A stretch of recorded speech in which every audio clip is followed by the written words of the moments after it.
1500चा रक्कम 2100 कधी करणार हे आम्हाला जाहीर करा. बोगस भरले, तुम्ही टार्गेट दिलेलं होतं. यांच्या अकाउंटवर ते शासकीय योजनांच्या वेगवेगळ्या लाभ घेतात. म्हणजे लाडकी बहीणच नाही पण ह्या व्यतिरिक्त सुद्धा बहुतांशी योजनांचा लाभ हे त्यांच्या घरातले जे पुरुष आहेत त्यांच्या खात्यावरती घेतात. त्यामुळे 2 नंबरचा माणूस 1 नंबरला जाणार आहे या 5 वर्षात, एवढं तुम्ही जाहीर करा.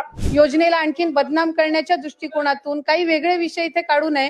तुम्हाला ही योजना कमी करायची आहे, तुम्हाला खर्च कमी करायचा आहे, त्यामुळे तुम्ही हुडकायला लागलाय की कुणी डुप्लिकेशन झाले, कुणी आता बेनिफिट घेतले आहेत. अध्यक्ष महोदय, सन्माननीय सभागृहाला मी सांगू इच्छितो की लाडक्या बहीण योजनेला कुठचाही विरोध नाहीये, परंतु लाडकी बहीण योजनाची अंमलबजावणी केली गेली त्यात मी लक्षवेधीमध्ये माननीय मंत्री महोदयांना हा प्रश्न विचारला होता की सदर योजनेत शासनाने केलेल्या पडताळणीत महिलांच्या नावाने 14,998 पुरुषांनी दरमहा 1500 प्रमाणे 10 महिने लाभ घेतला, त्यांच्यावरती काय कारवाई झाली? महिलांच्या योजनेसाठी पुरुषांनी कसा काय डल्ला मारला? सदर योजनेमध्ये 14,998 पुरुषांची नावे कोणी घुसवली आणि त्याची पडताळणी न करता शासनाने चौकशी का केली नाही? दुसरं म्हणजे 8,000 बोगस लाभार्थी जे आहेत ते कोण आहेत? आणि तिसरं असं आहे की एकूण बोगस लाभार्थीची संख्या 26 लाख इतकी असून त्यापोटी 5,136 कोटी 30 लाख रुपये जे पुरुषांना गेलेत ते सरकार त्यांच्याकडनं परत घेणार आहे काय? आणि मंत्री महोदय, माझ्याकडे जे आकडे असतील ते मी आपल्याला सांगतो, मला करेक्ट करा की या सगळ्या याच्यामध्ये पुण्यामध्ये जवळजवळ 2,04,000 बोगस लाभार्थी सापडले. ठाण्यामध्ये 1,35,300 बोगस लाभार्थी सापडलेत. अहिल्यानगरमध्ये 1,25,756 बोगस लाभार्थी सापडलेत. नाशिकमध्ये 1,86,800 बोगस लाभार्थी सापडलेत. संभाजीनगरमध्ये 1,04,700 बोगस लाभार्थी सापडले. तिकडे कोल्हापूरमध्ये 1,14,000 बोगस लाभार्थी सापडले. मुंबई उपनगरामध्ये 1,13,000 बोगस लाभार्थी सापडले आहेत. नागपूरमध्ये 95,500 बोगस लाभार्थी सापडलेत. रायगडमध्ये मंत्री महोदय 63,000 बोगस लाभार्थी आहेत आणि बीडमध्ये 71,000 आहेत आणि लातूरमध्ये 59,000 आहेत. माझी मागणी एवढीच आहे की लाडकी बहीण योजनेअंतर्गत 5,136 कोटी 30 लाख रुपयाचा आर्थिक घोटाळा झालाय. तो घोटाळा ज्यांनी केलाय त्याच्यावरती कारवाई काय करणार आहेत? आणि बोगस या ठिकाणी नोंदणी केली त्यावेळी शासनाचे अधिकारी त्याच्यामध्ये जे होते त्यांनी याला जी मंजुरी दिली त्यांच्यावरती शासन काय कारवाई करणार आहे? आणि आर्थिक घोटाळ्याची शासन चौकशी करून ऑडिट करून या संबंधीची श्वेतपत्रिका काढून महाराष्ट्राच्या जनतेला याची माहिती देणार आहे का? एवढे माझे प्रश्न आहेत. अध्यक्ष महोदय, मला आपल्या अनुमतीने सभागृहाला आणि सन्मान्य सदस्य महोदयांना या ठिकाणी माहिती द्यायची की एकंदर जे काही लाडकी बहीण योजनेचे रजिस्ट्रेशन फॉर्म्स जे आलेले होते ते साधारणपणे 2,63,83,589 इतके फॉर्म्स होते आणि यापैकी साधारणपणे 2,43,82,936 इतके फॉर्म्स हे विभागाने ग्राह्य धरले.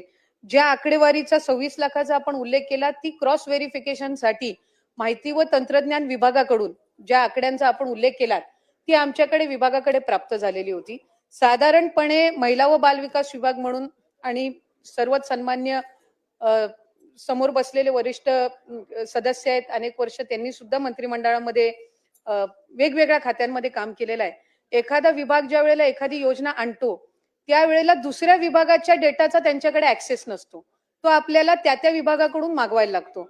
उदाहरणार्थ मुख्यमंत्री लाडकी बहीण योजना ही महिला व बालविकास विभागाकडून राबवली जाते.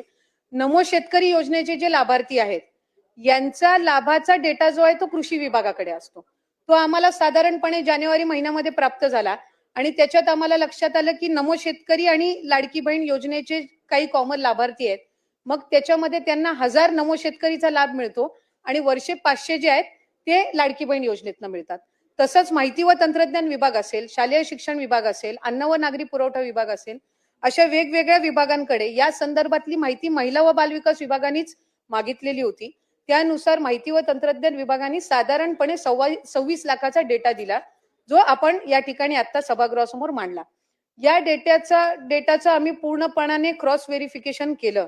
क्रॉस व्हेरिफिकेशन करत असताना साधारणपणे त्या 26 लाखापैकी 4 लाखापर्यंतच डेटा असा होता की ज्याला रिवाइज स्क्रुटिनीची गरज होती. बाकी सगळे जे होते हे पात्र लाभार्थी होते, त्यामुळे त्यांना त्या पद्धतीनं लाभ सुरू आहे.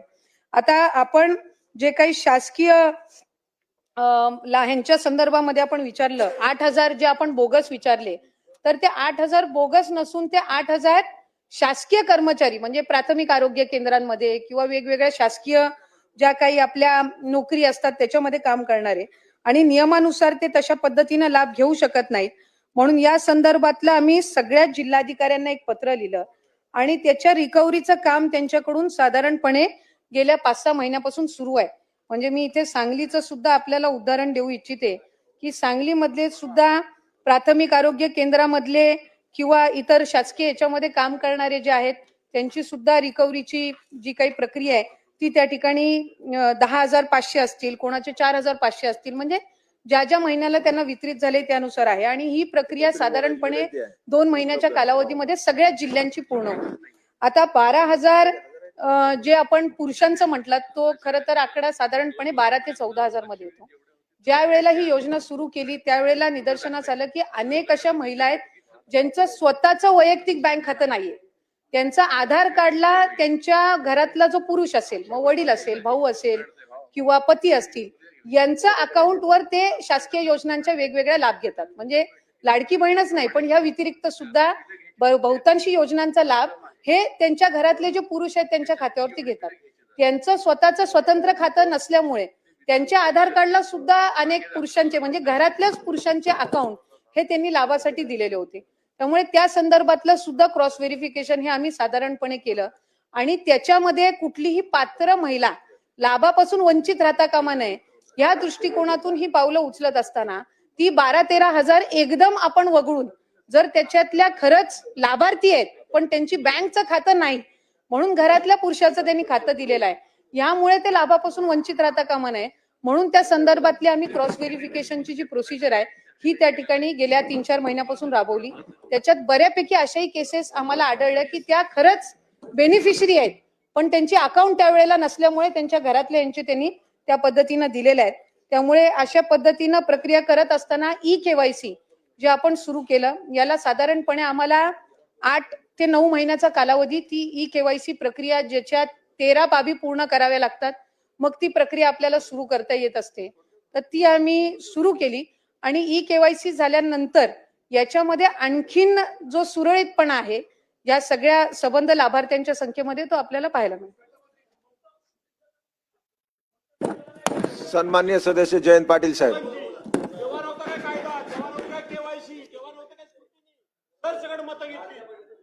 अध्यक्ष महोदय, मंत्री महोदयांच्या उत्तरातच कबुली जबाब आहे. विधानसभेच्या निवडणुकीच्या आधी ज्या घोषणा केल्या त्यामध्ये दुसरा कोणताही लाभ घेतलेला नसला पाहिजे अशी कंडिशन होती का? होती तर ज्यांनी असा लाभ घेतला ते अधिक दोषी ठरतात आणि ते दोषी ठरत असतील तर त्यांचे पैसे परत घेण्यापुरतं हे मर्यादित प्रकरण राहणार नाही. तर त्यांना अशी सिच्युएशन असताना मी दुसरीकडून लाभ 500 रुपयाचा घेतोय आणि तरी मी तुमच्याकडून 1500 मागितले आणि ती कंडिशन असेल तर त्या सगळ्यांच्यावर तुम्ही गुन्हे दाखल करणार काय? असं व्हेरिफिकेशन न करणाऱ्या अधिकाऱ्यांच्यावर तुम्ही गुन्हे दाखल करणार काय? आणि तिसरं म्हणजे सन्माननीय एकनाथ शिंदे साहेबांनी काल परवा पेपरला मी काल वाचलं की लाडकी सून योजना चालू करायचं ठरवलेलं आहे. बरोबर आहे? लाडकी सून, सुरक्षित सून, सॉरी मी लाडकी, आता लाडकं काय इलेक्शन असल्यामुळे लाडकं काय करायची गरज नाही, तर सुरक्षित सून अशा योजनेचा समावेश. बरोबर आहे, मी पाठिंबा आहे तुम्हाला माझा कायम पाठिंबा आहे, प्रॉब्लेमच नाही.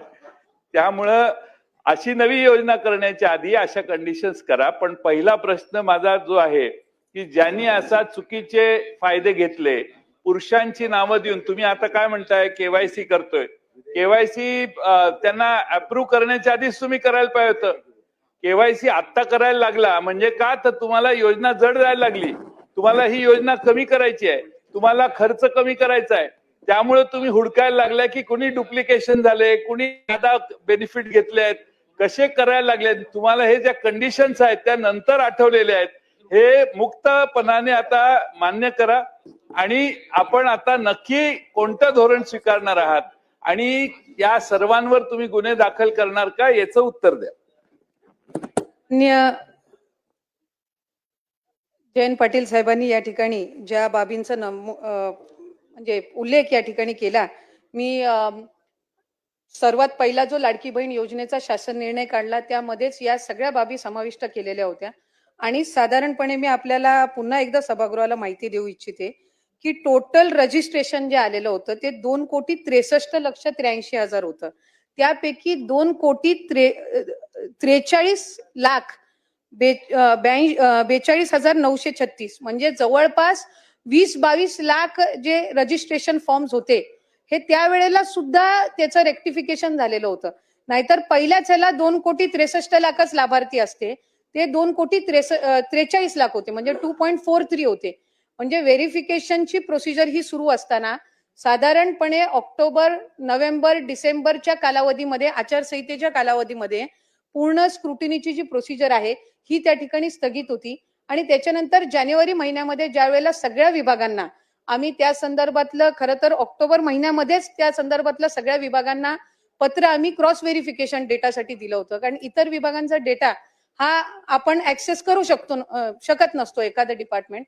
तर त्या ह्याच्यामध्ये जानेवारीमध्ये जसे जशी त्यांच्याकडनं हा सगळा डेटा प्राप्त होत गेला त्या पद्धतीने याच्यामध्ये सुधारणा ही केली गेली.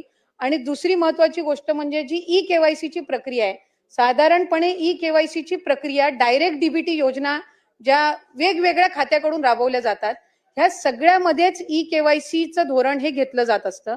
पण ते घेत असताना काही 13-14 बाबींची त्याच्यामध्ये पूर्तता, कॉम्प्लायन्स करावे लागत असतात. त्या दृष्टिकोनातून हा 7-8 महिन्याचा कालावधी जरी लागला तरी ज्या ज्या विभागाकडून आम्हाला जानेवारी महिन्यापासून डेटा मिळाला त्या पद्धतीनं त्याचं क्रॉस व्हेरिफिकेशनची सुरुवात केली. आजही ई-केवायसी प्रक्रिया करत असताना 31 डिसेंबर पर्यंत त्याची शेवटची मुदत आहे, पण साधारणपणे 2.25 कोटीपेक्षा अधिक महिलांची ई-केवायसी झालेली आहे. म्हणजे पुढच्या 15-20 दिवसाच्या कालावधीमध्ये पण जी लाभार्थ्यांची संख्या आहे त्यांना ई-केवायसी करण्याच्या संदर्भामध्ये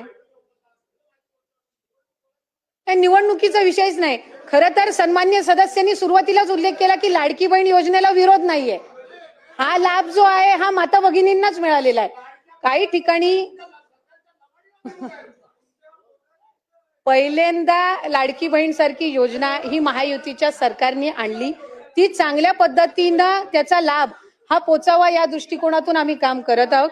आणि मला सन्मान्य सदस्य महोदयांना सुद्धा, भास्करराव जाधव साहेब असतील आणि इतर सगळ्यांना सुद्धा सांगायचंय की या योजनेला 1 वर्षापेक्षा कमी कालावधी झालेला आहे आणि सर्वात जास्त लाभार्थी असणारी ही योजना, त्याच्यामुळे वर्षभराच्या कालावधीमध्ये याच्यामध्ये काही त्रुटी, सुधारणा या सगळ्या बाबींवर आम्ही लक्ष केंद्रित करत आहोत. धन्यवाद.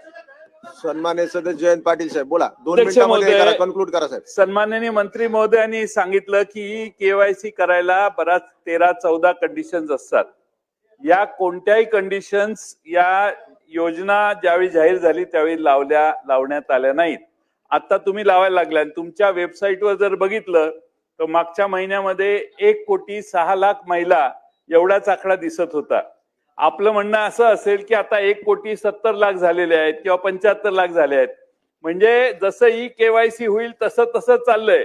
त्यामुळं अर्थ खात्याच्या ते किती तुमचा आढावा घेतात मला माहित नाही, पण अध्यक्ष महोदय, ई-केवायसी उशिरा करणं, चुकीच्या लोकांना लाभार्थी देणं आमचा लाडक्या बहिणीला पाठिंबाच आहे, आमचा एकनाथ शिंदे नाही पाठिंबा आहे. काय प्रॉब्लेम नाही ना बघा.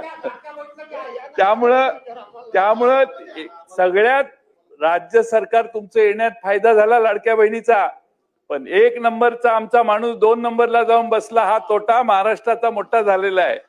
त्यामुळं ह्या ई-केवायसी व्यवस्थित केल्या नाहीत यासाठी तेव्हापासून ज्या मंत्री महोदय होत्या त्यांना जबाबदार धरलं पाहिजेत. आणि हे सगळं जे झालेलं आहे ते माझं पूर्ण होऊ दे.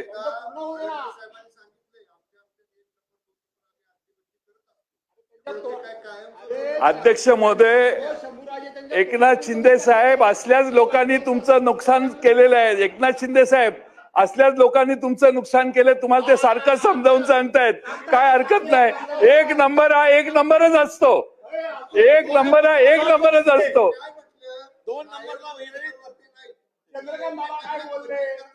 ठीक आहे. आमचं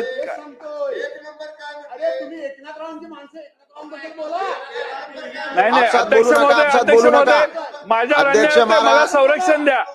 म्हणून माझा अध्यक्ष पाटील साहेब, महोदय तुम्ही बोला. प्रश्नाला मंत्री महोदय सन्माननीय बोलू द्या मंत्री त्यांना. महोदयांनी बोलू द्या उत्तर मंत्री दिलं महोदय. नाही की ज्यांनी चुकीची केवायसी भरली किंवा भरली नसेल त्यांच्यावर आपण गुन्हे दाखल करणार का. आणि दुसरा प्रश्न म्हणजे अध्यक्ष महोदय, या योजनेने गिरीश महाजन साहेब या योजनेने काय परिणाम झाला तर तुम्ही सगळे इकडे येण्याच्या म्हणजे झोल्यात होता पण तिकडे गेला. त्याला जो प्रमुख ज्याने हे तुम्हाला योजना आणायचं काम केलं त्या माणसावर अन्याय होतोय असं आता अलीकडे आम्हाला वाटायला लागले.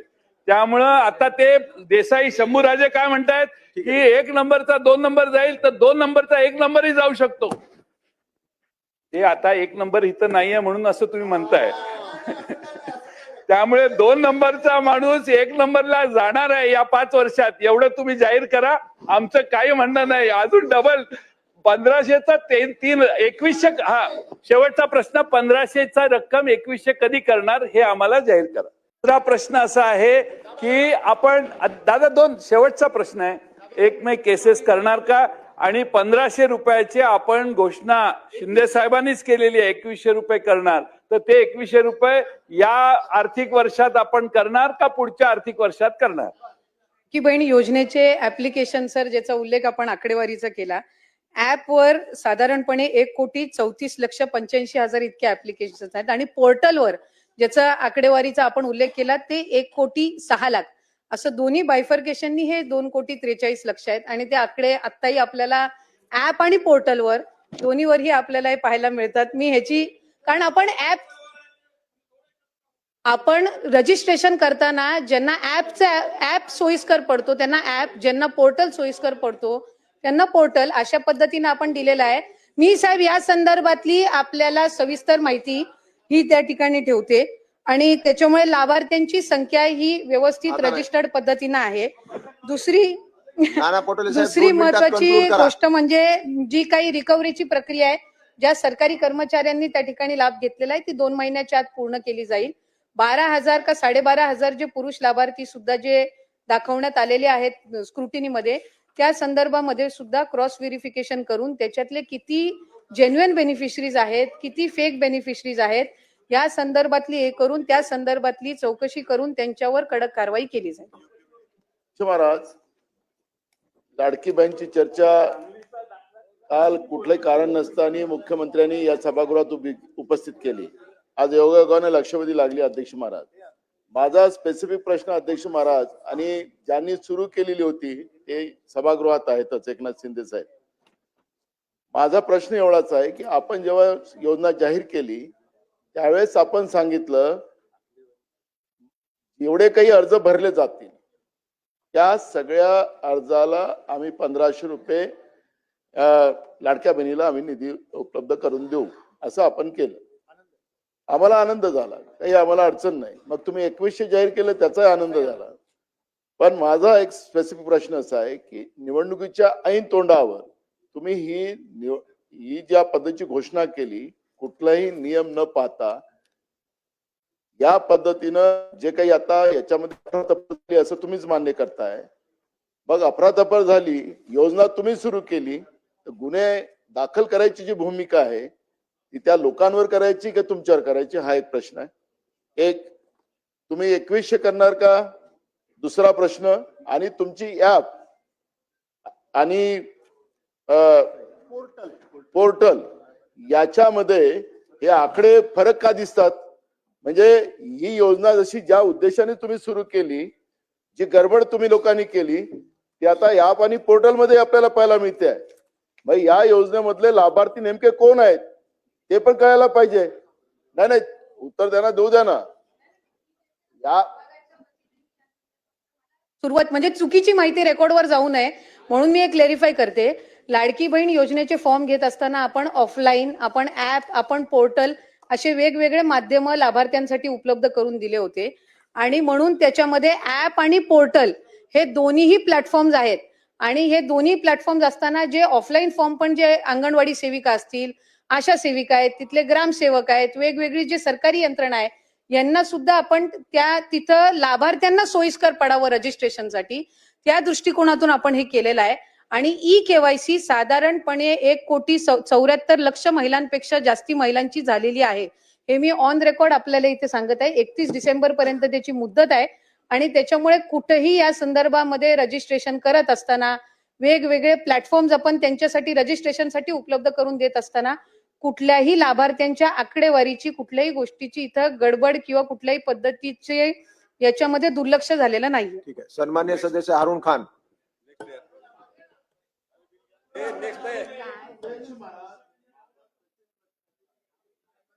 केलं अध्यक्ष महाराज त्यांनी आता मान्य प्रश्नाचं केलं. उत्तर दिलं ना. अध्यक्ष 10 महाराज मिनिटं त्यांनी झाले मान्य चालू आहे केलं. लक्षवेधी. 15 त्यांनी मिनिटं झाली. मान्य केलं.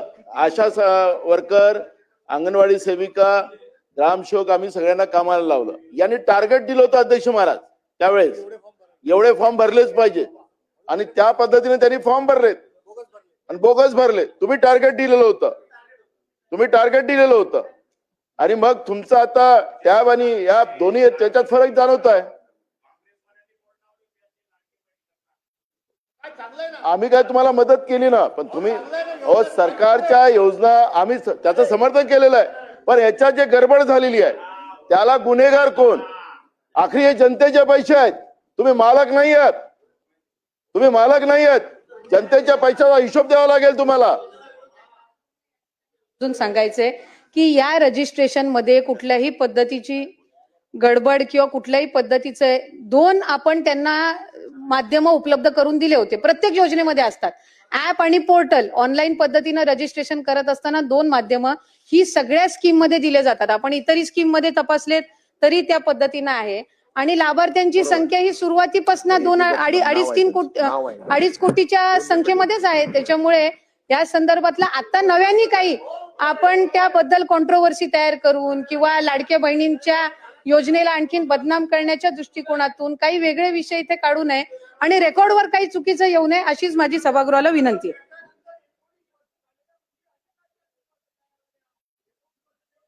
ती संख्या वाढायला पाहिजे, कमी कशी होते?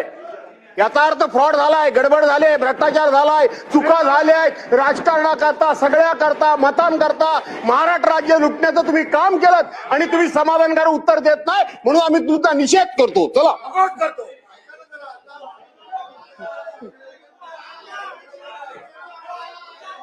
चला. अध्यक्ष नाना तुम्हाला ऐकायचंय ना? लक्षवेधी 7 आणि 8. एक मिनिट. लक्षवेधी अध्यक्ष 7 आणि 8 महोदय. पुढे ढकलण्यात येत आहे. अध्यक्ष महोदय नाना आता आपण विधेयक घेऊ. बिल थांबा. थांबा 1 मिनिट. नाना, राज्याचे अरे बाबा. उपमुख्यमंत्री शिंदे साहेब काय बोलतायत? लक्षवेधी संदर्भात, लाडक्या बहिणीच्या संदर्भात नाना आपल्या आदिती तटकरे यांनी व्यवस्थित उत्तर दिलं.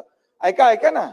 अरे तुम्ही ही योजना जेव्हा सुरू केली तेव्हा ती, आता तुम्ही म्हणताय लाडक्या बहिणीवर अन्याय होतोय, तुम्ही योजना बंद करण्यासाठी कोण गेलं वडपल्लीवर कोर्टामध्ये? कोण गेलं? बघा वडपल्लीवर कोणाचा समर्थक होता? अनिल वडपल्लीवर. अध्यक्ष महोदय यांनी योजना बंद व्हावी म्हणून कोर्टात गेले आणि ते नानाचा माणूस होता वडपल्लीवर. आणि या ठिकाणी बसा ऐका, सत्य ऐका जरा. आणि म्हणून आम्ही जी योजना सुरू केली त्या योजनेमध्ये बिलकुल कुठल्याही परिस्थिती आम्ही चांगल्या भावनेने भूमिकेत ही योजना सुरू केली. त्यावेळेस तुम्हाला वाटलं हे फक्त निवडणुकीपुरती घोषणा आहे. तुम्ही चुनावी जुमला म्हणाले नाना, तुम्ही म्हणाले ही फसवी घोषणा आहे. तुम्ही एवढ्यावर थांबले नाही, तुम्ही हायकोर्टात पाठवलं. हायकोर्टाने पण एक चपराक दिली, त्याला पाठवून दिलं परत. आणि तरी सुद्धा आम्ही या ठिकाणी त्या लाडक्या बहीण योजनेचे पैसे नाना जमा केले. त्याच्यामध्ये तुम्हाला वाटलं आता आचारसंहितेत पण पैसे बंद होतील, तर आचारसंहितेचे पण ऍडव्हान्स पैसे आम्ही टाकले. आम्ही पण बरोबर डोकं लावून काम केलं. लाडक्या बहिणींना पैसे मिळाले पाहिजे म्हणून आणि लाडक्या बहिणीने तुमचा टांगा पलटी केला आणि पार असं लँडस्लाईड मॅन्डेट दिलं की म्हणून आता बघा आदितीने जे उत्तर दिलं आमच्या मंत्री महोदयांनी अतिशय स्पेसिफिक प्रश्नांना उत्तर दिलंय आणि तुम्हाला सांगतो कुठल्याही परिस्थितीमध्ये लाडकी बहीण योजना तुम्हाला वाटतं कमी होईल बंद होईल, मी सांगतो तुम्हाला लाडकी बहीण योजना कधीही बंद होणार नाही आणि सांगतो तुम्हाला तुम्ही 2100 रुपये बोलले योग्य वेळी आम्ही जे जे बोललोय ते सगळं पूर्ण करणार नाना, कारण लाडक्या बहिणींमुळे तुम्ही जे जे नाही लाडक्या तुम्ही खोडा घालायला प्रयत्न केला की नाही, लाडक्या बहिणीने चांगला जोडा दाखवला की नाही, लाडक्या बहिणीने काय चांगला जोडा दाखवला की नाही विधानसभेत दाखवला की नाही, आणि म्हणून आता नाना एकच आहे तुम्ही लाडक्या बहिणींच्या विरोधात कधी बोलू नका बिलकुल, नाहीतर आता